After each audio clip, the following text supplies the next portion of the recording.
So welcome everyone to the launching talk for Digital Food 2021 series. My name is Tiffany Tsui. I'm your moderator for today's session. I'm an international strategy advisor and founder of several startups.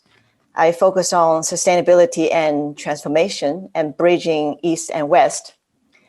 Over the last year, I collaborated with Veerman, with Foodlog here, who is also our first speaker, to develop the concept of the Digital Food 2021 series to focus on the theme of connect, to connect data, technology, and strategy, and to connect people, ideas, and regions.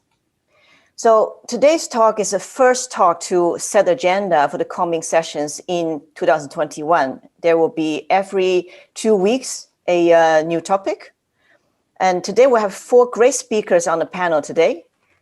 They represent the different stakeholders in our food ecosystem. One speaker on the list, Mr. Tang Haibin, Logistic Director from Spa China. Unfortunately, he cannot join live today due to time difference because he's in China and his traveling schedule. However, he shared his insights with us beforehand about the retail consumer development trends in China. As you know, China is moving very rapidly in the area of e-commerce, 5G deployment, and AI. So we'll feature the topic in the coming sessions.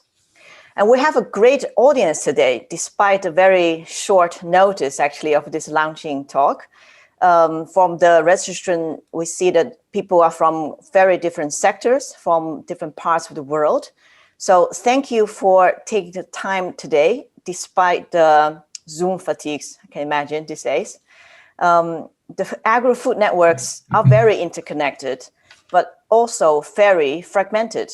So it's great to see we have a diverse audience from seed industry, horticulture, ag industry, processing, machinery, retail, education, and government. So I see that please feel free also keep your camera open so we can say hi to each other. And I also would like to invite you to write in the comment section a few words about yourself, why you are here today, what's the main reason that propelled you to join us this discussion. And also during the presentation, please also write down your questions to the speakers. So we'll try to answer them during the discussion and in later sessions. So let's move along with our agenda today. Before our first speaker, Veerman, I would like to do a polling first with our audience today. So Bianca, would you please put up the first poll question? So on the screen, you have to when you agree, when you select, then it goes away. Yeah. So first, I will introduce our first speaker today, Veerman. He is the founder of Foodlog, which is among the first media platform dedicated to discussing food, consumer trust, and politics. So Dick will tell us the main reason why we're gathered here today under this digital food open space. What the value will it bring to the agri-food network and chains? Thank you, Tiffany. Yeah. Thank you, Tiffany. And I don't need much time, so I don't have any slides. Indeed, as Tiffany said, we are an open space. Foodlog is one of these open spaces and one of the rare open spaces probably in the world to talk without someone who has the power of authority. Everyone can speak, and as long as it is rational and we respect one another, there is a discussion. So it's a kind of open society. And the enemies of the open society, we can keep them out, but we even take them in because you need to talk with everyone, unless they prove to be enemies of the open society. Why are we here? Lawmaking is always behind government. Lawmaking, government is always behind the developments in society. And technology is so fast nowadays, and technology in food will really change the world of food fundamentally. It'll be completely disrupted. Now, that is a market that is up for grasps. It is up for grasps to those who are smart to get it. So you'll get the next Facebook, you'll get the next Google. That is what we want to talk about, because government cannot take that responsibility. It is not capable. Politics isn't capable to deal with these issues. So it lays a huge burden on the shoulders of the private sector. And the private sector will need government, because once you've come up with the idea of what we want, you need someone to keep the game. But you need an open platform, an open space, that is, because we're not a platform as Amazon is. It's the open space between the institutions to discuss about it. So what we do is connect people to talk about it, create a platform to meet, create a platform to do business, and create the open space. Again, I'm saying platform. It is the open space for consumers to tap in and to be a kind of global democracy. And that is what we're trying to create. And I want to stop at this, because that is enough. We need to go to the real topics. Thank you, Dick. So Bianca, would you show us the poll results from the first question, and then we start our second poll question. Okay. Most people do agree. So majority of people agree that the global food system needs to become truly digital, and good to see nobody strongly disagree on this. Can you imagine the reason why you're here joining us today is because you do think there's a need for change in the system, right? So let's go to our second poll question.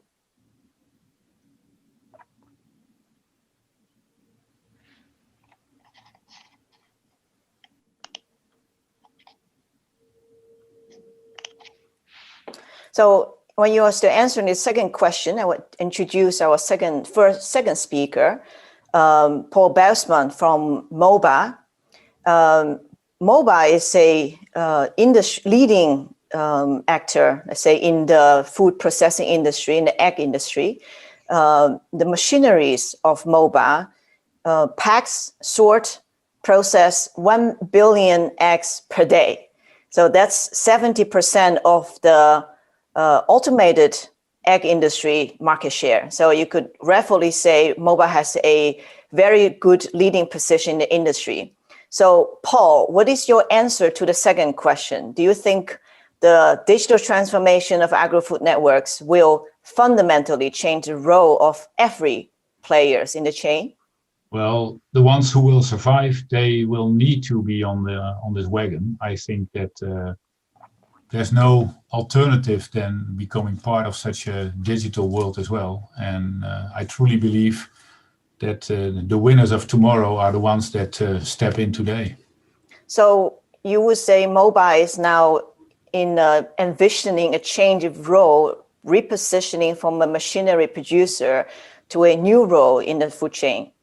Well, an additional role. I wouldn't say a new role, but an additional role. And also, I will, in my little presentation, highlight the fact that we are in a rather conservative part of the food production chain, and that has its hurdles. But yeah, we're pushing for it, for sure. Great. So please start your presentation.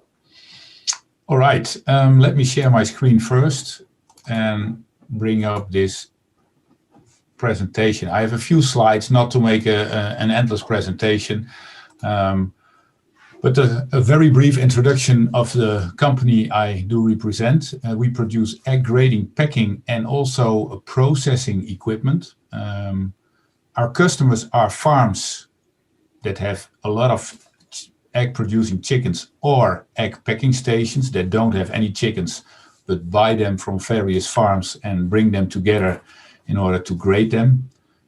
We are a medium-sized company, I would say, 200 million turnover and about 800 employees worldwide. We are located in, where else can it be, in Barneveld in the Netherlands. But as you can see, our offices are found throughout the world. And if we talk about egg packing and grading equipment, here's a little picture what you should imagine. Those are really big computerized installations, and the whole purpose is there are ungraded eggs from farms coming into our equipment, and at the end there are consumer packs with eggs ready for retail. Also, an equivalent could be that we have egg breaking equipment and then liquid, either in tanks or in consumer packs, leave the factory for pasta factory, pharmaceutical industry, food industry, whatever. Those are big installations. A really, really small one would be a service in a little factory of 10 by 10 or 10 by 20 meters, and an installation, as you see here on the picture, which can extend to 250,000 eggs per hour capacity. Yeah, you should think along lines like a 50 by 70 meter surface in a factory. So to give you a rough idea, and you talked about the numbers, Tiffany, worldwide there are roughly 3.5 billion eggs per day being produced, and that number grows with 2%, and it grows along with the world population. People throughout the whole world eat eggs. It's an efficient animal protein, one of the most efficient ones actually. So also for developing countries where income is not something big, still eggs are a welcome food source, quite healthy as well. So that grows along with the 2%. 1.3 billion eggs per day out of those 3.5 are handled automatically.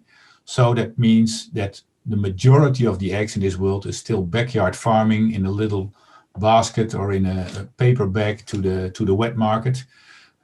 So only roughly 1/3 of those eggs is indeed automatically handled, but it grows faster. That grows with some 7% a year, and that's because of urbanization. People start living more and more in cities. Consolidation, bigger food supermarket chains, retails consolidate. That means they buy bigger volumes, and that drives the need for automation.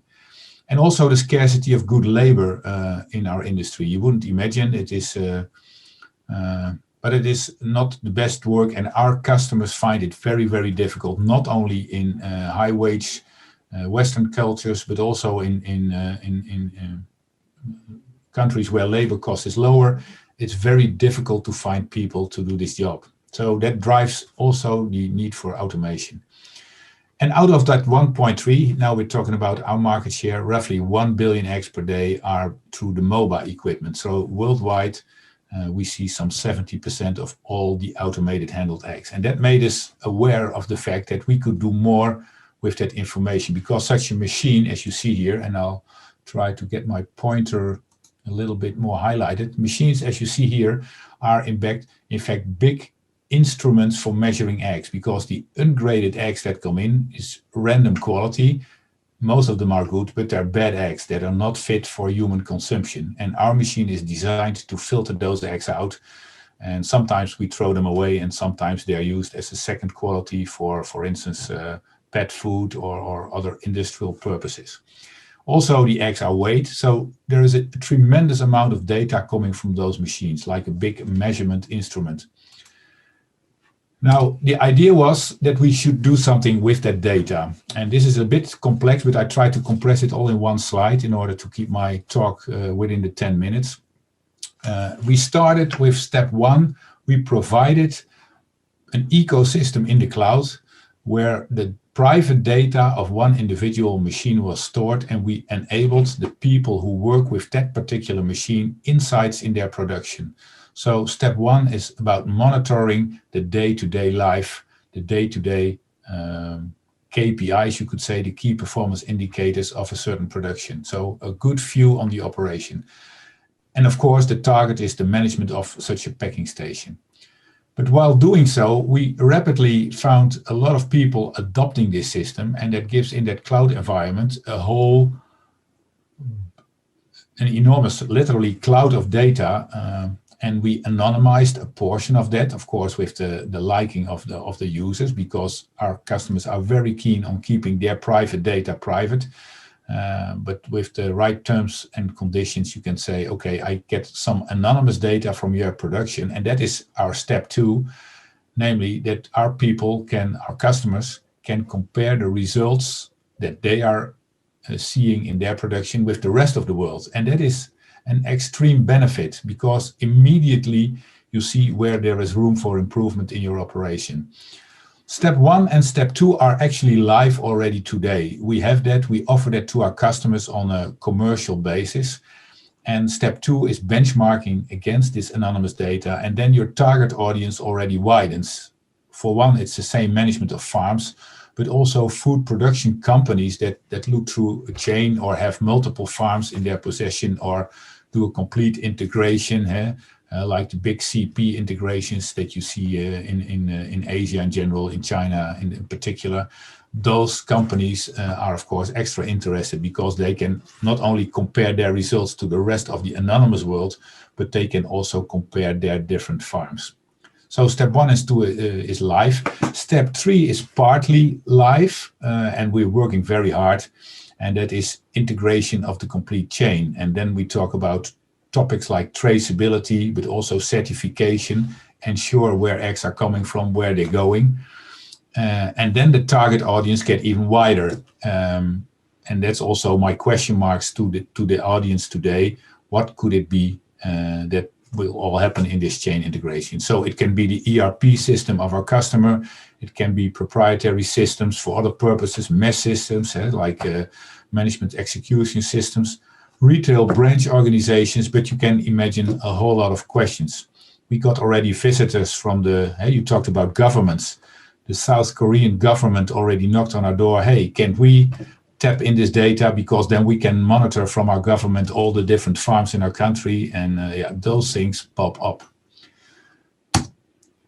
I have a few examples, not to try to sell you our stuff, but just to get a glimpse of what is all happening. This is an example of looking at your own production.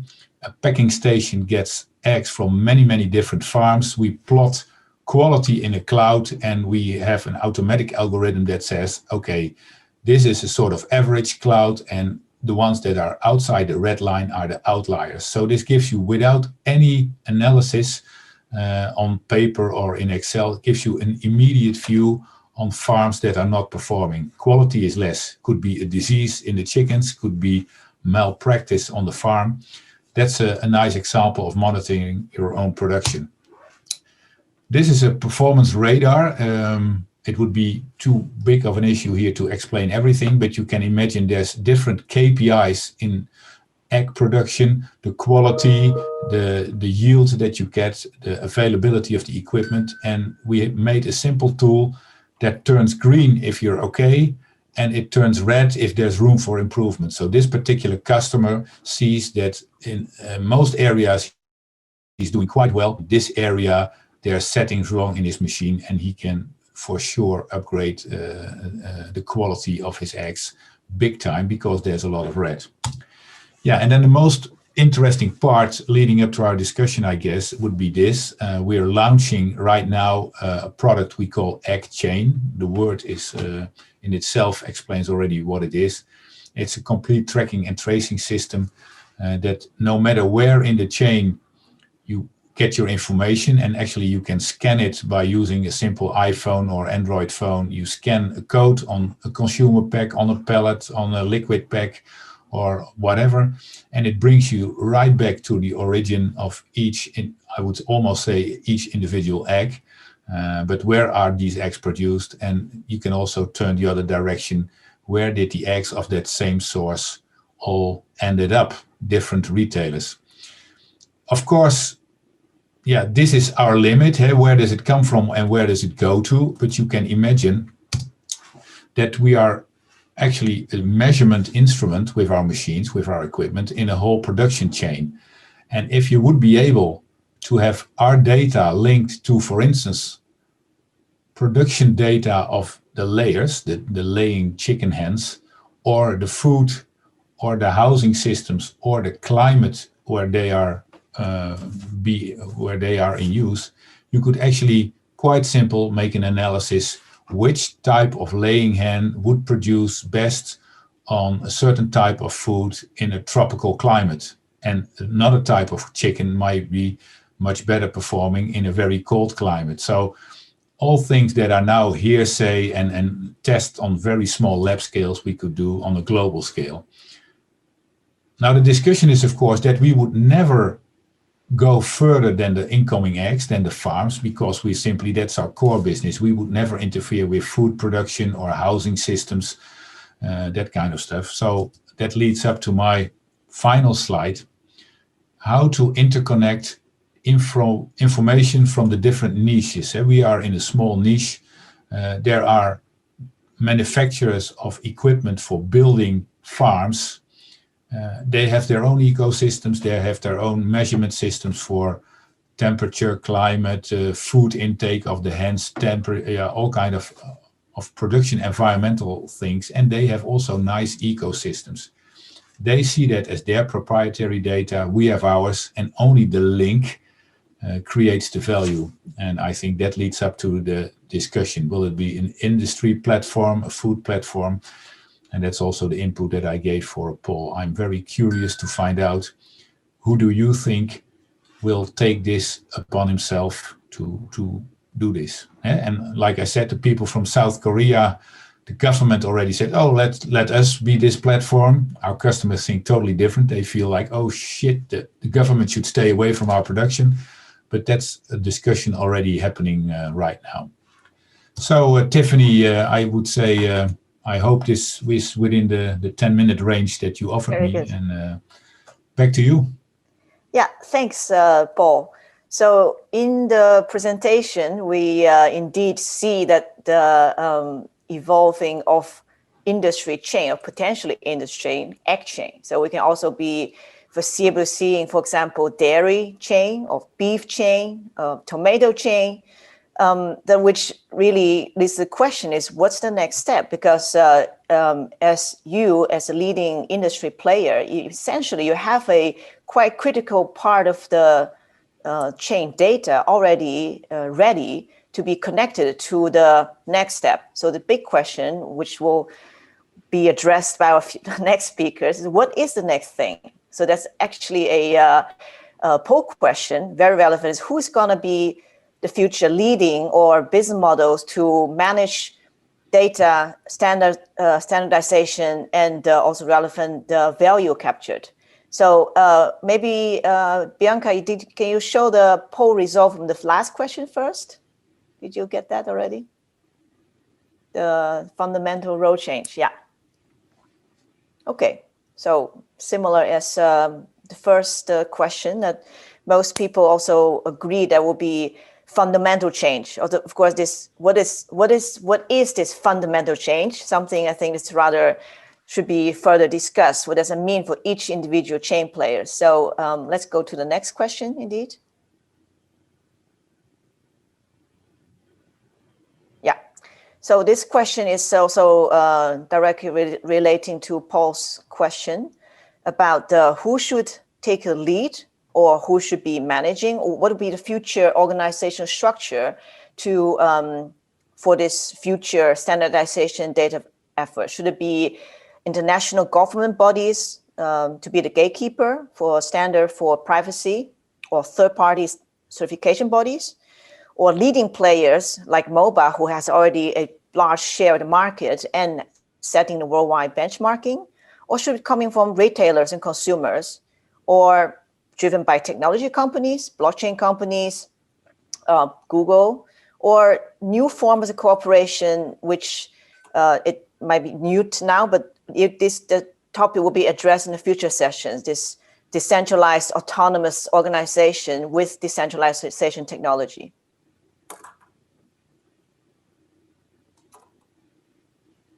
So then in this time, I'll introduce my next speaker. Our next speaker is Kristian Möller, CEO of GlobalG.A.P. So then he's really the right person to shed some light on the topics already covered here. How will industry standards and trusted data authentication happen in the coming years in the agri-food world? Kristian. Yeah, thank you very much, Tiffany. And hello, everybody. I hope my screen is now shared. It works? Yes? Yes, it works. Yes, absolutely. Okay, perfect. Thank you very much for the introduction. Yes, my name is Kristian Möller.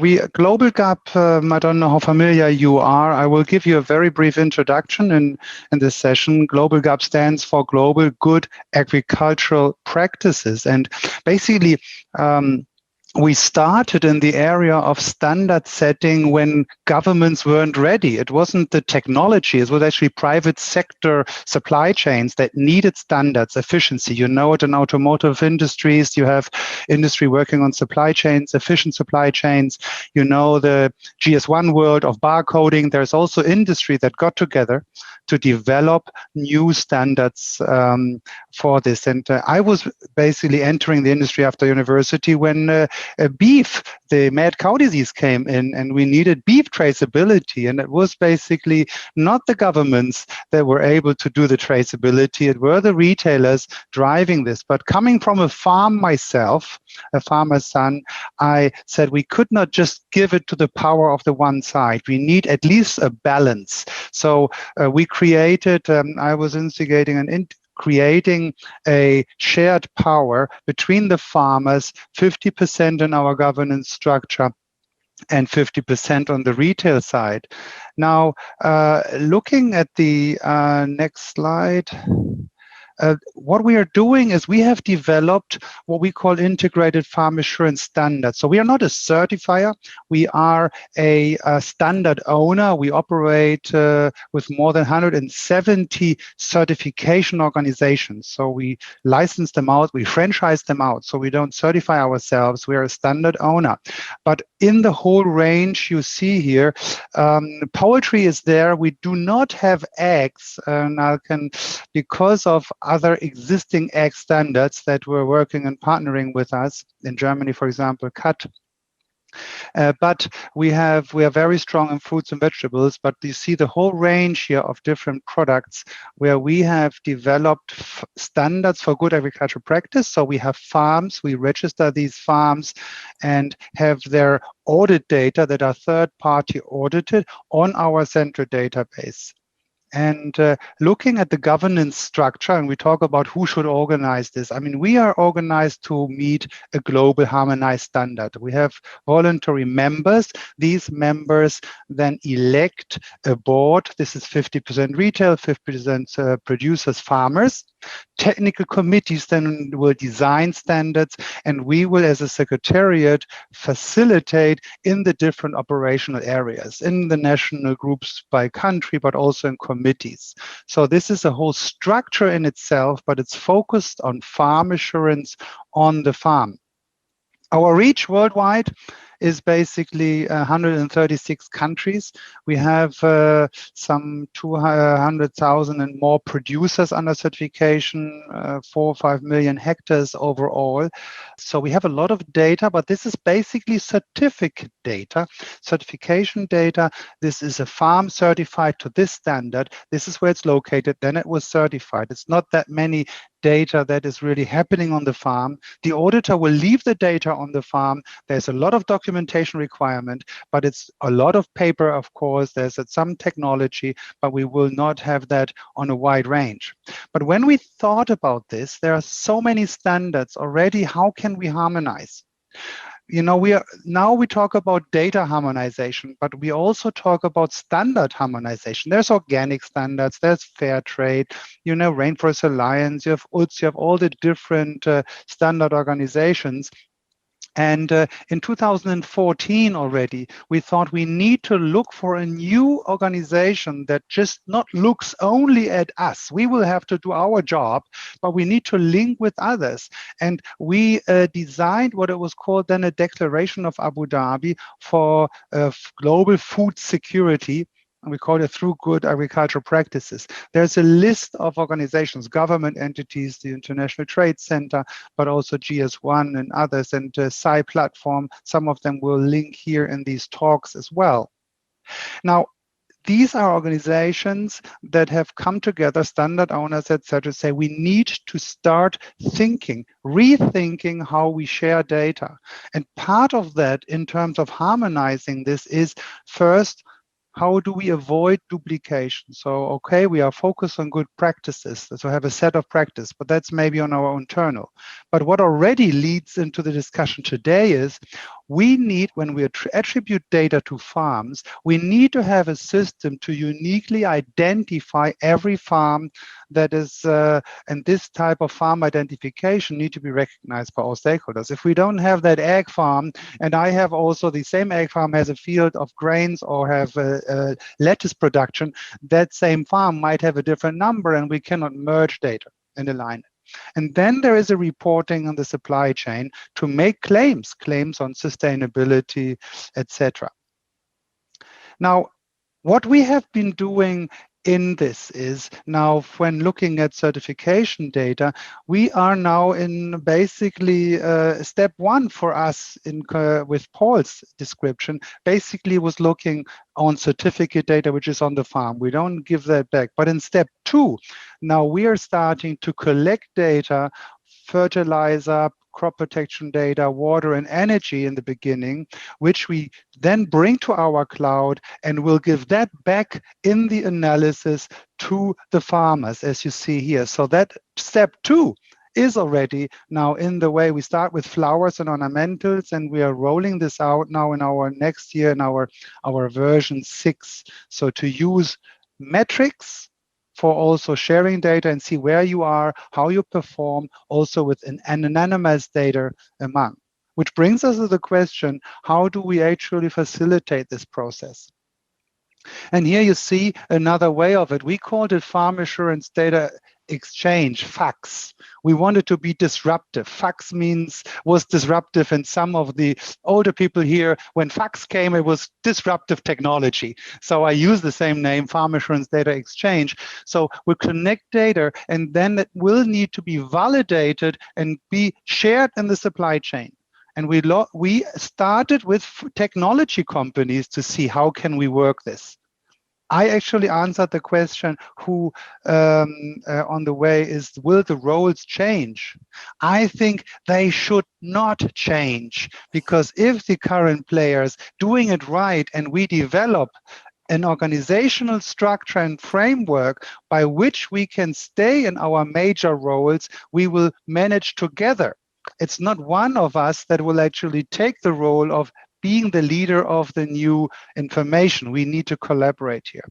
And for that, I launched a video, which is part of the newsletter, where we see that there are some entities, whoever we wanted to work with, wanted to be the central hub. Everyone wanted to be, I'm the one that actually do it. The technology firms wanted to be in the center. The big retailers say, we'll do it. You know, you have different approaches, but in the end, or governments, but in the end, we need to find a place where farmers can keep the ownership of their data. For in our case, when we sit together and get the rules on a round table. That is a YouTube video which is shared, and I think you can follow through that in the discussion. We can follow here as well.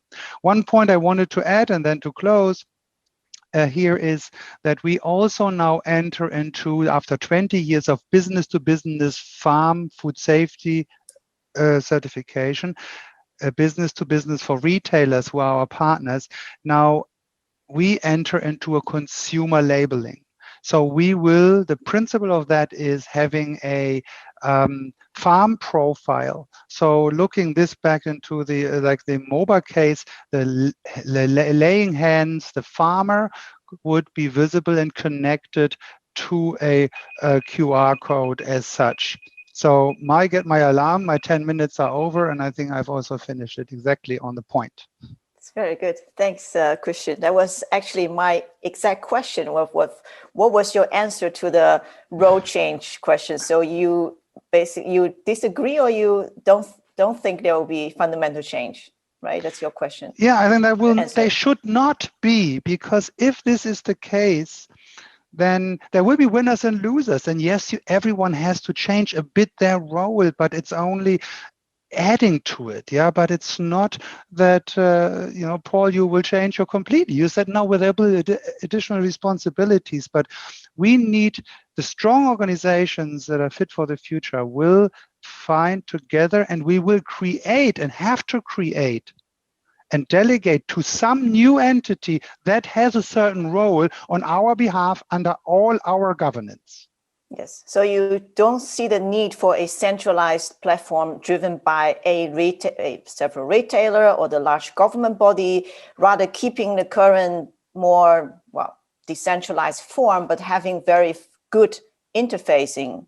But still, you do talk about the role for you, because now you are developing a much more consumer face than before, being the intermediary between producer and retailer. Is that correct?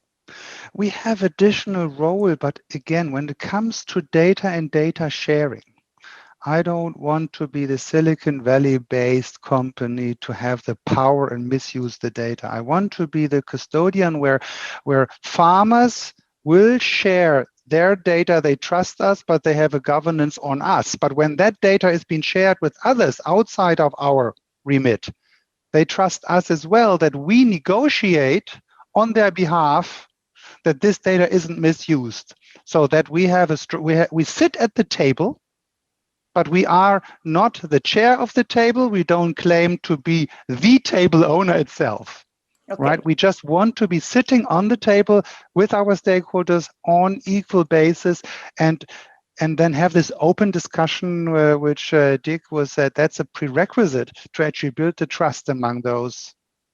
We could call it club or so, but we'll have that in the discussion.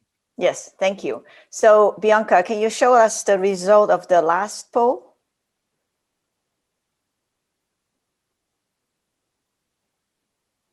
Okay, so leading this good, nobody voted for international government bodies. Okay, so that's interesting, because actually concerning data right, data privacy, that UN or FAO, they should have a neutral role, but interesting. So there's a lot of trust in actually leading industry players and third-party certification bodies to be the neutrally trusted data coordinator, let's say. Okay, Bianca, can you show the last poll question?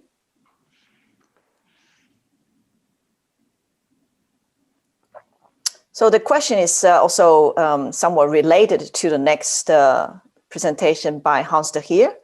Hans de Gier will be talking about systems that will talk to each other directly with authenticated immutable data that enables the fully automated trusted network. So the question is, if the agri-food system are truly digital with data traveling from farm to fork, traceable, trusted, immutable, will that lead to convergence of standard globally? That's in some ways, okay. So yeah, so I already introduced the last speaker, Hans de Gier. He's CEO of Syncforce. He will be explaining to us the overview of a new development called data ports. And Hans will be back on February 2nd to give a full lecture about this development. So Hans, yes, it's yours. Yes, thank you, Tiffany. I'll share my screen and present. No, same double check. Can everybody see my screen? Yes. Yes, okay.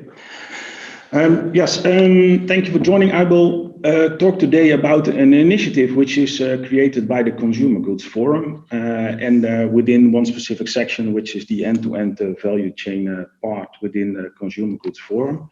Briefly on myself to just start. So I'm running a company in Eindhoven. We work for packaged goods manufacturers, and what we do is we let by software departments within the company collaborate in an easier way, sharing data in the company, and then of course in the topic of today, share the company with the value network, getting data in from suppliers and informing partners and consumers on data.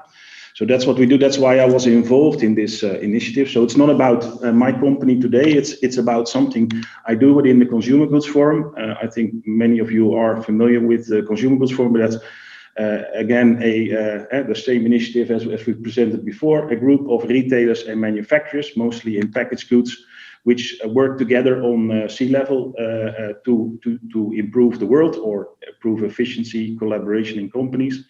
With the big teams they are focusing, companies like PepsiCo, Walmart, Amazon, Heineken, Unilever are members of the Consumer Goods Forum. And within that whole discussion of all these companies, they say, yeah, we need to move forward, and it was already discussed by all the other sort of speakers, to a more intelligent value network. Consumers are demanding more transparency. We need to save the planet, so we need to reduce waste. There are all kinds of key topics which are almost impossible to accomplish the goals if we don't have better collaboration. And then in this world, of course, that's digitization almost by definition. So that's where it started. And then the key sort of themes, which are the themes of today, are sort of driving that agenda even further. So everybody wants to have a good business, so efficiency, like in the egg example, no waste in cracked eggs. That's of course one. But also we want to have systems which are good for well-being, for our own people in the company, for our consumers with healthy products, but also taking care of the people that harvest for our products. So it's also a chain issue. And then of course, while doing this, we also want to save the planet.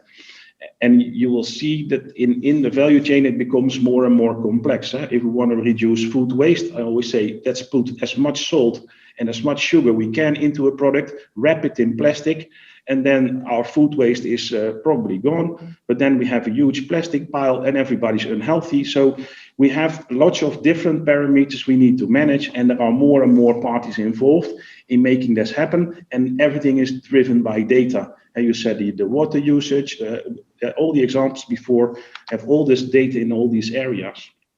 So the conclusion was, we need to have an intelligent value network, connected, data-driven, where all this data can be exchanged. Now, that's the easy solution that everybody sort of most agrees on. And then the hard part was, okay, how do we accomplish that? And the conclusion was, it's complex, it's expensive, it's usually of low quality, and there are many, many standards here. Everybody wants to become the standard. In the previous presentation, you have Farm ID, Consumer Goods is working on TrueCode. Both are there to uniquely identify a production site or a farmer or anything else on the matter. You have Blue Code from IBM. Now, we looked at standards. There are so many standards. I think there are even more standards than companies. So that also makes life very, very hard.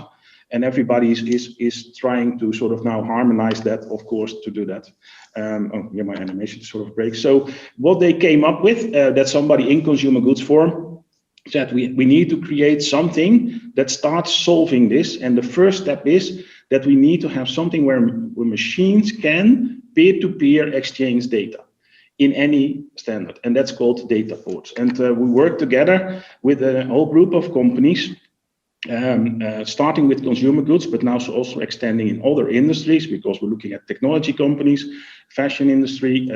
Now, in this case, it's now in, you could say, fresh and agri, which is also an area to say, okay, we need to come up with something which is as easy sort of as email, that machines can communicate with other machines without knowing where they are and what kind of API they have, which was also in the previous example. So in this very short introduction, I will also only talk about what it can do. And what was the idea is that we say, okay, we have machines, software solutions, which need information. So they can reach out to other machines and they can get answers. And based on that, even do transactions. So Spark is, for instance, in this initiative, and their idea is, can we not replace category management with intelligent shelves? That the shelf itself knows how much space do I have, what's the weather, what's the type of consumer in store, and what products will I then need, and start sourcing that, especially near sourcing is then one of the key topics to reduce CO2 and other movements of goods. So it's on every level we need to create something which is agnostic of the use case. And they decided that we need to build something which is low cost, has a low barrier to entry, can adopt on global scale, makes it easy for machines to find each other. I need information on this, or where do I need to do the transaction on that? It has to be flexible, so there should be as limited number of standards as possible. It must be open, and one of the questions was who will be the new powerful player in the middle? And the last option, of course, is the distributed version. Here they explicitly, from the group, said we need to have peer-to-peer, no central instance in between, and not a government, not GS1, not any of the other platforms. We need to have peer-to-peer data exchange, and it should be able to exchange any data in any industry and in any standard. So that, and that's also something which was on the last question, that the idea here is if we just can support any standard, so any initiative can join, and we only can exchange data in an easier way, that will lead to harmonization. Same happened in other technology areas, that we say there are so many standards, but if everybody can sort of work on the same infrastructure, that will lead to a more harmonized way, and that you can use it anywhere in the value network. It can be built into smart products, can be built into large software applications, and the only thing that these data ports need is an address on the other side. So there are no firewalls, no API kind of constructions. So that's where we are. We started building the software with multiple companies. Capgemini was involved, Intel was involved, and we've tested this now in a sort of pilot environment with the companies listed on the previous slide, and now are looking to extend that into multiple use cases. So we have in-company solutions and inter-company solutions, because you can also use it just to connect systems in your company. And then this is sort of high level the idea of data ports and the project that's running in the Consumer Goods Forum.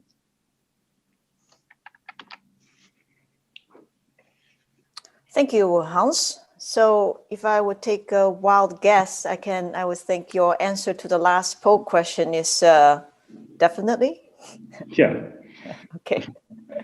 What was I think that's an interesting comparison between the three presentations, actually representing also in some aspect quite different views of how the system will transform. And I think, Hans, you represent the view of rather very truly digital, with a lot of intermediaries being removed, where trust is built on data, where data is directly with a kind of, let's say, established benchmarking, but that's data. There's no central intermediary custodian to create an additional trust layer. Is that correct? Yeah, that's correct. But we have multiple sort of solutions to add these, because if you want to have that, you can sort of change the routing, that it always goes via something. So there's something in between which can validate the data if you want. And also the transformation of data, because one party has data in format A and the other one has it in a different format. We use with what we call cross-docking, and that is more and more machine learning and AI-driven technologies which understand all these different formats and then say, okay, I have the data on this side of the world in this format, you need it in another format, and it will be transformed along the way in the network. So it's no longer that everybody needs to move towards one standard, which is almost impossible to accomplish. But that we say we will use machines that can understand that. And there's even, I'm not sure if he's still on the call, from InfoSupport, they have already quite some examples, but also Alibaba in China, for instance, people are working on this. And the only thing we need then, and that's what we still need, is what we call not a data model, but an information model, that we have a common communication language. So that is mostly, I think, of these organizations, that if we call something a term, that we all align on what should that mean, and no longer focus on it should be this format in this Excel or XML or whatever data format you think of. That will be less of an issue in the future. But trusted data is something I think we will also solve in different levels. So if you look at The ag data, if that is not 100% correct to benchmark, that's maybe fine. But if financial data is not correct, it's maybe not fine. So that we also can work with different trust levels for different data, but not for all data. Water usage, for instance, will never be 100% valid by definition, I think. Yeah. Well, thank you very much, Hans. Bianca, can you show us the result of the last poll question? Okay, in this case, it's more distributed answer. I think the people can go either way, can be more standards, or where likely there will be harmonization or removal of, let's say, the lower quality, less dominant standards. But in Hans' story, also, I can hear that actually in this case, the large system integrator, let's call it, or chain integrator like Alibaba, it's no longer just a platform of e-commerce. It's actually integrating a complete agriculture chain. They try to build farms and it go all the way to consumer. So this type of still, let's say, enterprises and company, you do see that they are leading this chain transformation, where other smaller players will just have to follow because they're big enough with the big market, right? Yeah. Well, thank you very much. I think that's the final of our 4 speakers. Dick would like to still say a few words about what enables this open space, the sponsors. Dick? Yeah, yes, I want to thank, because that is what I didn't do in my opening. I want to thank all the sponsors who make it financially possible. That is the city of Rotterdam, the province of Zuid-Holland in the Netherlands, and InfoSupport and ktba Möller and Syncforce alongside with ktba. They are our financial sponsors to make it possible. And then there is this whole bunch of intellectual sponsors, as are the universities of Rotterdam, Erasmus University, Leiden University, Delft University, Wageningen University, and the University of Applied Sciences of Inholland in the Netherlands. They all think it's very important to talk about this, about distributing power and concentrating power while doing it, because the world is going to change. And that is what I just wanted to add. And I enjoyed the discussion. We still have 6 more minutes, Tiffany, to discuss, because we didn't discuss much in the chat. We have until still 20 minutes, actually, until 2:45. So I thought, as I also introduced in the beginning, our agri-food network, it's interconnected, but also fragmented. So actually a lot of players in different sectors don't really talk to each other. So our 3 speakers, both all in agri-food, but also quite a first time even to learn about each other's work in some ways. So I'm also curious at first beginning to have our panel speakers to ask a question to another fellow speaker. And each one's allowed one question. It's a burning question on your head that you have to ask, and then also or to discuss. And then I would also like to open up the floor for some audience questions, so that you can raise your hand, you can give your comments. I will start with Kristian. Do you have a burning question maybe for Hans? Well, in fact, that is exactly the burning question. Why did you? It wasn't planted, in fact, but yes. If you look at the video I have posted, there's the benchmarking initiatives as being, there is initiative from the Consumer Goods Forum on another area. They want to be the central hub, which this video is exactly playing against that, not giving them being them part of it. So I'm very happy to see that you work with them on decentralized approaches. I think that's good. I was just wondering, you mentioned when I said unique farm ID, I don't need to use a particular one. We just need to agree on what is meant. So we don't create one. Yes, we use GS1 today, but again, that's because it's majority of use. But to what extent you connect that to the true code, which will come later, I think, as well in this series? That would be my question. Now, and maybe for the ones on the call, true code is also then an identifier to identify a location. You could say, a production site or farm, just like the GLN is sort of from GS1 is one, and I saw your farm ID is one, but I can tell you there are more. Yes, what we said, and that's maybe the strange thing, at least in the group, we say that no standard will ever become the standard. So we embrace all standards, but we need identifiers for machines to ask questions. So if I want to ask the question, give me information of this location, we need to have a ID. Maybe it's one of 3 or 5 standards. That's fine. And we can map them also easily. But the same question we cannot do today. Give me the information from all the products from the Lotus brand. Now, nobody can give you the answer because there are maybe 100 Lotus brands in the world. Which Lotus brand do you mean? And Coca-Cola, you can even write in 3 ways, with a dash, without a dash, with spaces, without spaces. So we need to align one thing, harmonized on the usage of IDs per domain. Let's assume we have multiple IDs, that's fine, but let's at least define them, say these define a location, a product, a human, an animal, whatever we define. And then we have 10 or different standards, that's also fine, because otherwise machines cannot collaborate. So, and that harmonization, what you presented, not try to go to one standard, it's an illusion, but mapping the standards and at least agree on what we identify, that should be doable, I think. And even that's maybe a struggle, but a company in a location, that's very simple. A company is somebody you can sue, and a location is where you can go to. And that we even don't agree on. Now, what do we mean with a location? Is it a legal entity or a physical location? Now, that we have to define. And that's not easy, but I think that's something that machines will drive. That's what we agree on both. If we sort of harmonize by technology, it will come by itself, maybe, because we need to. Yeah. Okay. Thank you.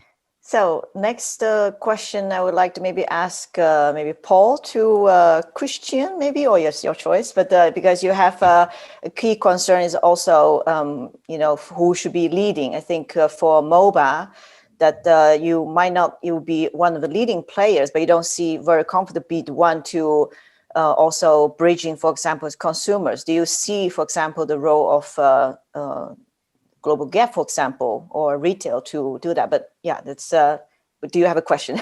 Sorry.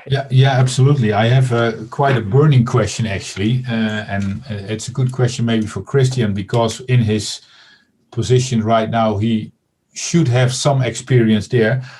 In our business, I see that the power of the retailers, the big retailers, and we named some. We named Spar, we named Walmart. We already mentioned Unilever. That's not a retailer really, but let's say a direct supplier of the retail. Those big companies have such an enormous power, at least in our industry.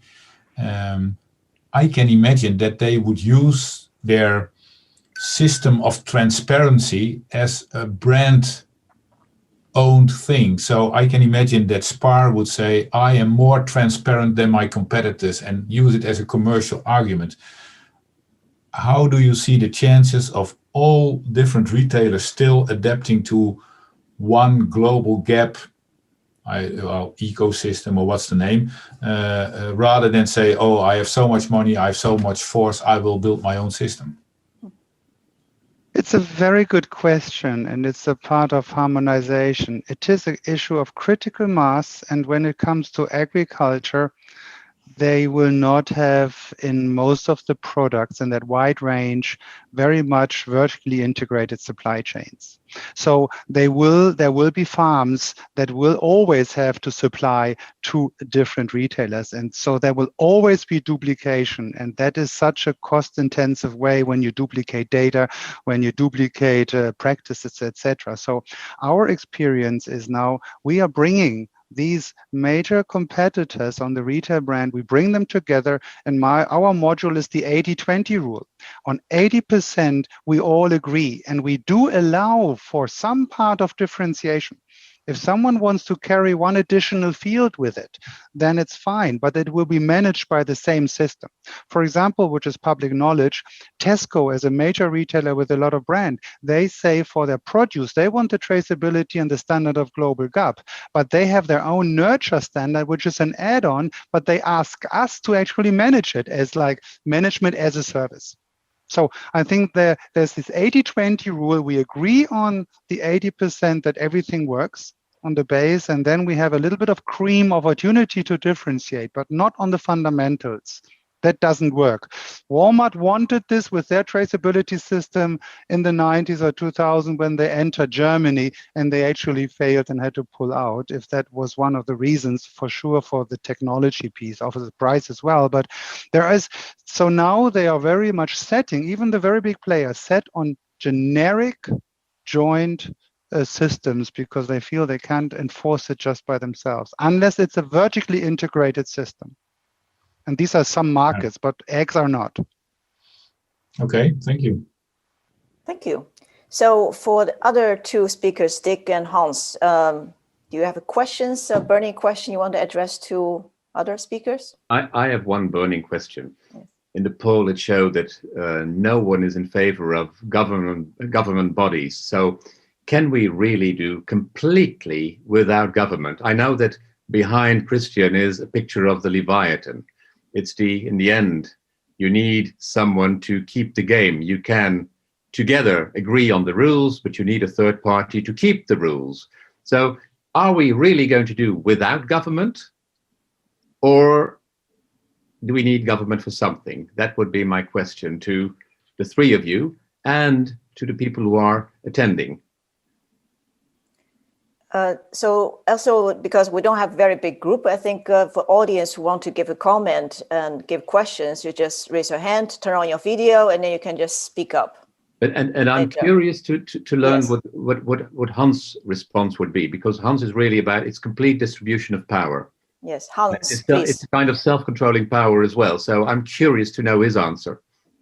Of course, we cannot do without governance because we need law somewhere. And of course, otherwise, if there's no fine to anything, I think a lot of things will change instantly. So, and sometimes it's the same discussion, do we need GS1 or maybe a GlobalG.A.P? These kinds of, can we do it together? And if you don't have something which sort of organizes that part, it simply will not happen. Because in the beginning, they say we want to get rid of them. And if there's a project, we always invite them to do sort of the central work or the legal work. So I think everybody has to play its role, and it's an illusion we can sort of get rid of them in all these areas. Because otherwise we also need to agree what's good. And of course, governments usually are also involved in that. We can say consumers will define in the end what's good, but I don't think it will happen soon. But yeah, never say never. But for now, I think, it's simply a fact. Thank you, Hans. And Paul, what would you say?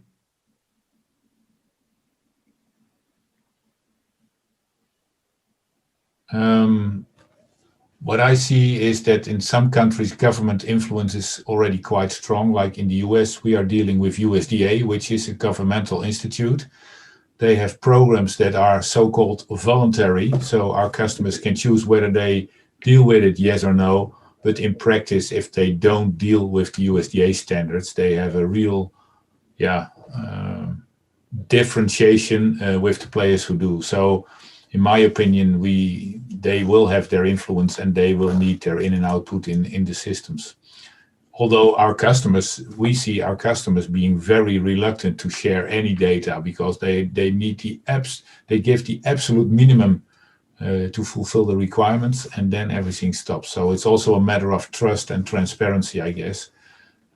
But as food chains become more transparent, I think government insights will be a standard thing. And Kristian, what would you say? Well, I look at the examples. One of the big examples is organic sector. It was a movement of private organic movements. And then the organic industry was looking for getting the last 20%, the fraud out of the system. They were calling the government to actually start regulating. And here we need to be careful. Don't call the government for doing your thing and regulate yourself. Then we actually are again stuck again. So I think we just need to give us a framework in which private sector can actually act. So to protect claims, for example, in beef traceability, if you claim traceability, you just can have some oversight on to look for fraud. So give a room for the private sector to act, but give the boundaries so that there isn't any fraud and we have a leverage. So that's a private-public joint approach here, which I think works fine. And also in my slide, government is one of the consumer of information as well. And there are certain rules they want to have it, and that will help. So it's kind of grassroots defining the game, and then give the keeping of the game, and what Hans called, you need some definition of what is good, what are we striving for as a society as a whole, that won't come from the market as such. That is, so grassroots on the professional level, all of us on the common destiny, that is a societal issue, and that will have to go together some way. And we'll need to find a way to do it, because that system, I think, is wrecked. But that is what I think. I'm curious to know what the audience thinks. Tiffany, back to you. So before we go to the audience, I wonder if, Hans, you have a burning question for Paul or for Kristian, or respond back, or yeah, maybe because they have more experience in this than us. Okay. Everybody thinks the consumer needs transparency, and then the retailer, of course, is usually driving the agenda because they don't want to get bad publicity. So that's also a driver. And we say we go peer-to-peer, we make everything more transparent all the way to the root. Will that then also mean that all these companies in between will sort of disappear, or will they be the biggest roadblock for accomplishing this? Because the man in the middle in the chain is usually the one who has the most to lose. Yes. Or do you think they are also aware now that we can do this and should do it? Is this a question for Paul or for Kristian? Both, I think. Well, do you want both answer that? Yeah, Paul, maybe also for you. You started with the farmer, and I understand the efficiency and benchmarking with colleagues. That's fine. And then we move into the area where the traders come in, and then what's their sort of... Yeah, and our customers are both traders on one side and big farmers on the other side. So we see both sides of the story. And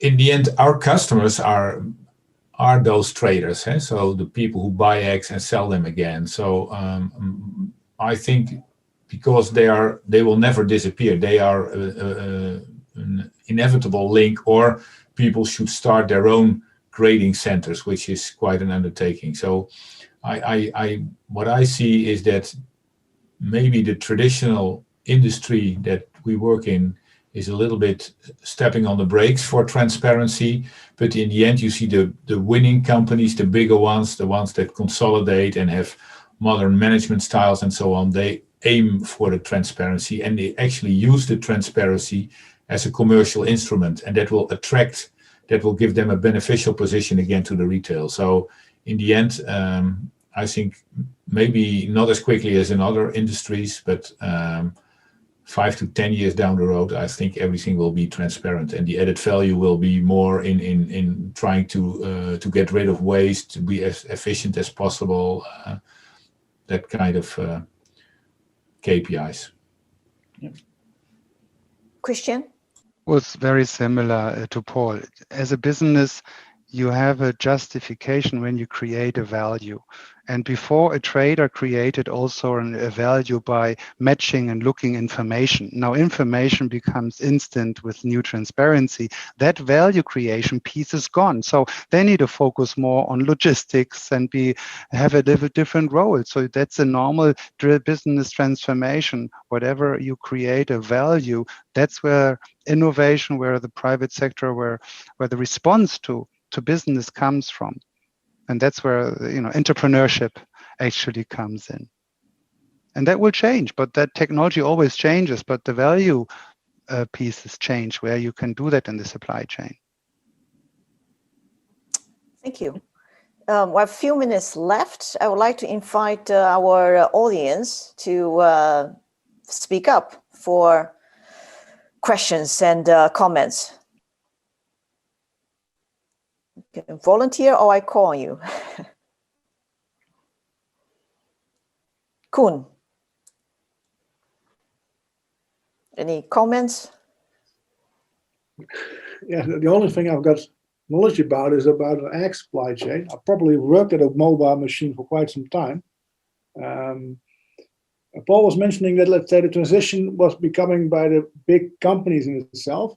Hasn't been digitization also forcing, let's say, a consolidation in the supply chain, running out, let's say, the old-fashioned traders?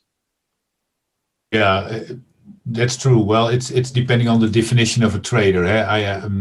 Our customers are two different types, as you know, the ones who own an awful lot of chickens and buy the whole grading equipment, the whole grading facility, and use it on their farm, or people who buy eggs from various farmers and sell it to retail again. But you're right, the traditional traders who only trade and don't add any value other than the logistics side, they are gone. It's the big grading companies who actually add value by improving the quality of the end product, take the off-grades, as you know, take the off-grades out,